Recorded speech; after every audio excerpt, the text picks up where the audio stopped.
저 역시 얼마 전까지만 해도 이혼녀 꼬리표를 달고 살게 될 줄은 꿈에도 몰랐어요. 저와 남편은 7년 전 본사 직원과 외주업체 직원으로 만났어요. 당시 전 방송 관련에 근무하고 있었죠. 홍보 브로셔 작업을 외주업체에 맡기게 됐는데 그 업체가 바로 남편이 다니던 광고 회사였어요. 남편은 직장에서 꽤 능력을 인정받은 사람으로서 저희 회사 전담을 맡게 된 거죠. 외모가 뛰어나거나 특별한 매력이 있는 사람은 아니었어요. 오히려 사람들 사이에 있으면 자연스레 묻히는 평범한 타입이었죠. 사실 제 이상형은 아니었어요. 그래서 처음에 신경조차 쓰지 않았습니다. 그런데 말이죠. 마음에 틈이 생기면 쉽게 흔들리나 봐요. 당시 저는 사귀던 남자와 헤어진 지 얼마 안 돼서 마음이 공허한 상태였거든요. 남편은 그 틈을 타고 들어왔어요. 소연씨, 이거 한번 써볼래요? 저번 미팅 때 보니까 손이 안 좋은 것 같던데. 이거 마우스패드 위에 대고 쓰면 손목에 무리가 덜할 거예요. 남편은 미팅을 할 때마다 저에게 소소한 것들을 선물했어요. 돈으로 환산하면 그게 얼마나 되겠어요. 하지만 그 선물에는 하나같이 절 배려하고 염려하는 마음이 담겨 있어서 저도 모르게 그 사람한테 관심이 가더라고요. 그렇게 시간이 흘러 마지막 미팅 날이 됐어요. 전 미팅 장소로 향하면서 내심 그 사람의 고백을 기대했어요. 그런데 도착해보니 남편은 없고 다른 직원이 나와 있는 게 아니겠어요? 가슴이 철렁했어요. 설마 그동안 나 혼자 착각했던 거야? 회의가 끝나고 텅 빈 회의실에 혼자 남았는데 저도 모르게 눈물이 났어요. 속수무책으로 마음을 연 제가 바보 같았거든요. 그때 회의실 문을 열고 남편이 들어왔어요. 소연씨, 다행히 여기 계셨네요. 제가 너무 늦어서 안 계시면 어쩌나 걱정했는데 이거 소연씨가 갖고 싶다고 했던. 소연씨, 지금 울어요? 순간 전 남편 품으로 달려들었어요. 왜 이제 와요? 다시는 못 보는 줄 알았잖아요. 창피함도 모르고 아이처럼 엉엉 울었죠. 남편은 그런저런 아무 말 없이 꼭 안아주었고요. 그날 이후 남편과 저는 정식으로 교제를 시작했어요. 그렇게 2년 정도 지났을 때 우리는 결혼을 결심했죠. 하지만 그 전에 남편에게 밝혀야 할 게 있었어요. 자기야, 나 자기한테 할 말 있어. 사실은 나 다니는 회사 말이야. 거기 오너가 우리 아빠야. 남편은 놀란 듯 잠시 말이 없었어요. 생각지도 못한 일이었겠죠. 평사원인 줄 알았던 제가 오너 딸이라니. 침묵이 이어지자 전 덜컥 겁이 났어요. 우리 집이 부담스러운 건가? 설마 헤어지자고 하는 건 아니겠지? 침묵이 이어지는 동안 전 별의별 생각을 다 했어요. 그런데 남편의 반응은 예상 외였어요. 자기야, 그 얘기 우리 엄마한테 비밀로 하자. 응? 왜 그래야 되는데? 아무래도 엄마가 불편하실 것 같아.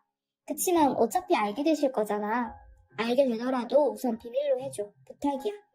남편이 워낙 간곡히 부탁을 하길래 저는 그러기로 했어요. 그리고 그때 시어머니가 다른 사람들과 달리 욕심도 없으신 소박한 사람인 것 같아 오히려 좋더라고요. 아빠와 단둘이 살고 있는 저와는 반대로 남편은 홀어머니 밑에서 자랐거든요. 어머님은 보험 설계사 일을 하며 홀로 아들을 키워내셨어요. 그래서인지 남편은 어머님 말이라면 자다가도 벌떡이에요. 주변 사람들은 그런 남편을 세상 둘도 없는 효자라고 칭찬했죠. 그런데 그거 아세요? 세상에 둘도 없는 효자는 세상에서 가장 최악의 남편감이라는 거. 그때까지만 해도 전 그걸 몰랐어요. 자기 부모한테 잘하는 사람이니까 처가 부모한테도 잘하겠거니 했죠. 시어머니는 수수한 동네 아주머니 같은 인상이었어요. 제가 손발이 찬 걸 어떻게 아셨는지 생강차를 보내주시면서 여자는 몸이 차면 안 된다고 걱정해 주셨죠. 어려서 일찍 엄마를 여의고 모정에 굶주려 있던 전 그런 시어머니의 배려에 감동을 받았고 앞으로 잘해드려야겠다고 생각했어요. 남편 쪽이 한참 기울어지는 결혼이었지만 아버지께서 제 뜻을 이해해 주셨고 그렇게 우리는 양가 반대 없이 결혼을 하게 됐어요.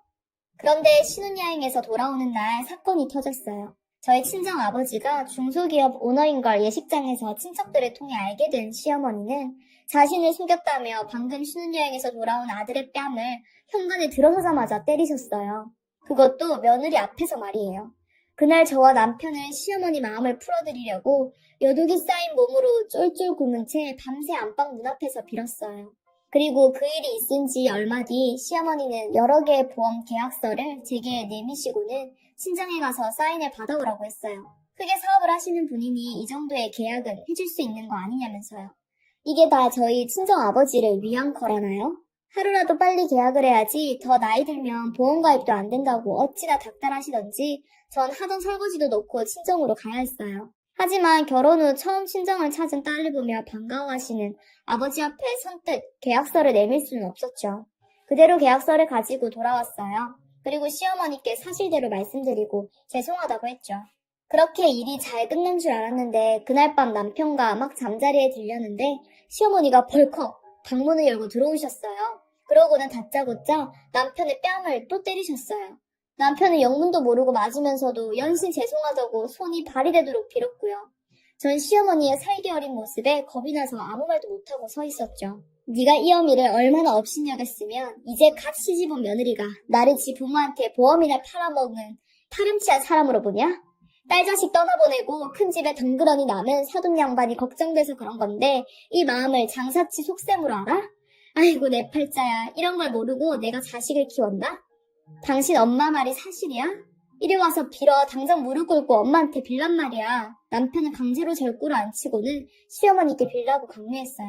낯선 상황에 겁이 질린 전 무조건 빌었어요. 시어머니 앞에서 무릎 꿇고 빌며 당장 가서 사인을 받아올 테니까 화 푸시고 용서해달라고요. 제가 철이 없어서 어머님 깊은 뜻을 잘 몰랐다고 다 제 잘못이라고 말이죠.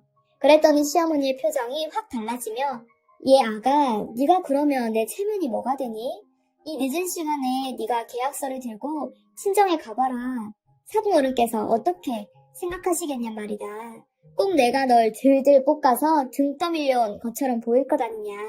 마침 내일이 토요일이니 애비랑 같이 가서 하루 자고 오는 걸로 하면 자연스럽지 않니? 너는 왜 이렇게 영리하지 못해? 배울 만큼 배운 애가? 결국 어머님 계획대로 다음날 남편과 전 친정으로 향했어요. 가는 길에 남편이 그러더군요. 어제는 미안해. 이래서 당신 집 형편 속이고 싶었는데 여보 정말 미안해. 고개를 푹 숙인 남편을 보자 그동안 이 남자가 어떻게 살아왔을지 훤히 보였어요. 그래서 더 가엽게 느껴졌어요. 심지어 아버지는 저희 내외가 하루 지내러 왔다는 말에 무척 기뻐하셨어요. 그런 아버지 앞에 전 수십 장에 달하는 보험 계약서를 내밀었어요. 아버지는 아무 말 없이 사인해 주셨어요. 어찌나 죄송한지 전 고개를 들 수 없었죠. 그러지 마라. 안 그래도 보험을 몇 개 들어둘 생각이었다. 사돈께서 이렇게 신경 써주시니 오히려 고맙구나. 감사 인사 전해드려라. 그렇게 저희 친정 아버지로부터 다량의 보험 계약을 따낸 시어머니는 한동안 별 문제 없이 잘 해주셨어요.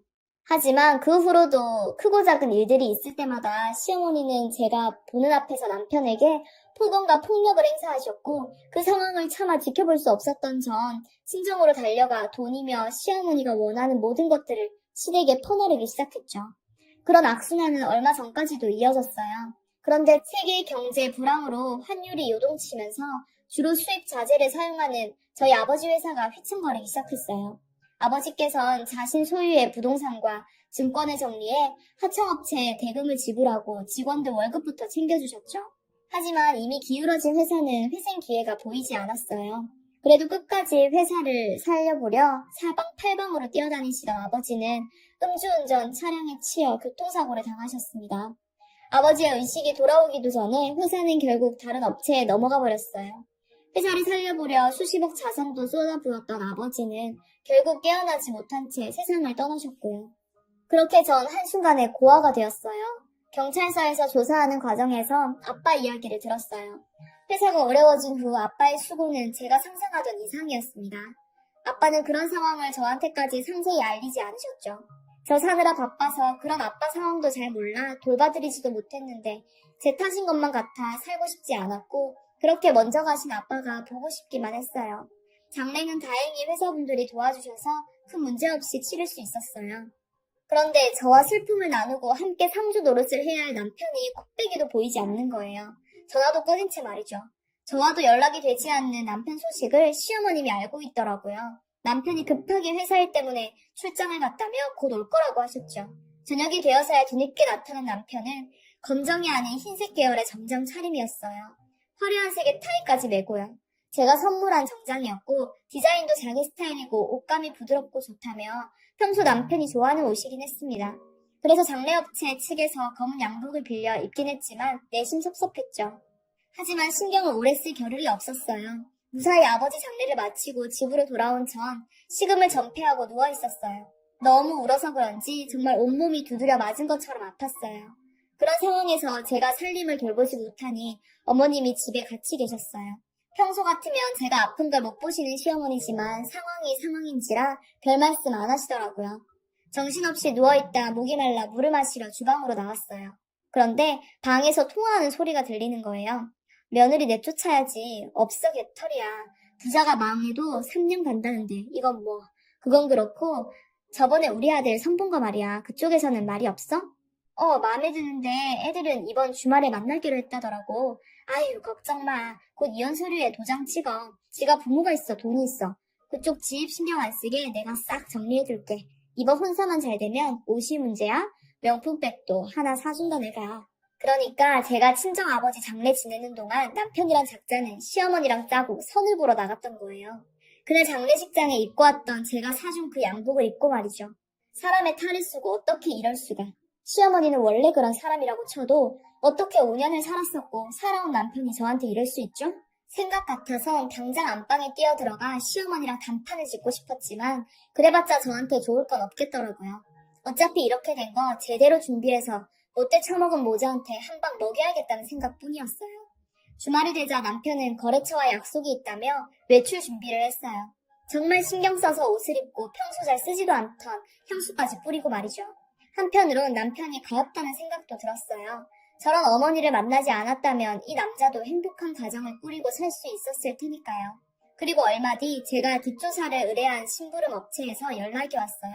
업체로부터 받은 USB 손에는 남편과 맞선녀가 데이트하는 모습이 담겨 있었죠.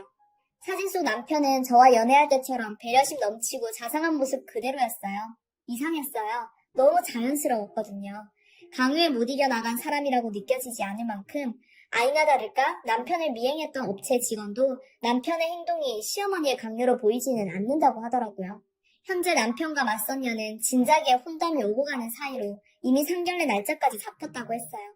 약간의 추가금을 더 낸다면 상견례장 내부에 녹음기를 설치해 줄 수 있다고 하더라고요. 하지만 현행법상 당사자가 포함되지 않은 녹취는 재판에서 유리하게 사용될 수 없으니 잘 생각해보고 결정하라고 하더군요. 전 서둘러 전화를 끊었어요. 미칠 것 같았어요. 내 남편도 우리가 함께했던 시간도 그 어느 것도 이제 믿을 수 없게 됐으니까요. 생각해보면 결혼 전 저를 딸처럼 대해주셨던 거나 남편에 대한 시어머니의 욕설과 폭력 등 이 모든 게 다 연극이었던 거예요. 절 자신들 뜻대로 몰아가려는 의도된 연출이요. 그동안 날 기만하고 내 아버지 재산을 곶감 빼먹듯 빼먹은 이 짐승만도 못한 것들 당장이라도 죽여버리고 싶다는 생각뿐이었어요. 하지만 그러기 위해선 일단 참아야 했죠. 그리고 그날이 됐어요. 시어머니와 남편은 점심 약속이 있다며 각각 핑계를 대고 집을 나갔어요. 전 미리 정리해둔 짐가방을 들고 집을 나섰죠. 그리곤 강남의 한 한정식 집으로 향했어요. 그것도 우리가 결혼 전 상견례를 했던 곳이요. 로비에서 남편 이름을 대고 남편 이름으로 예약된 방을 안내받았어요. 그 방문을 열고 들어가 보니 상견례가 한창 진행 중이더군요. 남편과 시어머니는 절 보자 귀신을 본 사람처럼 놀랐어요.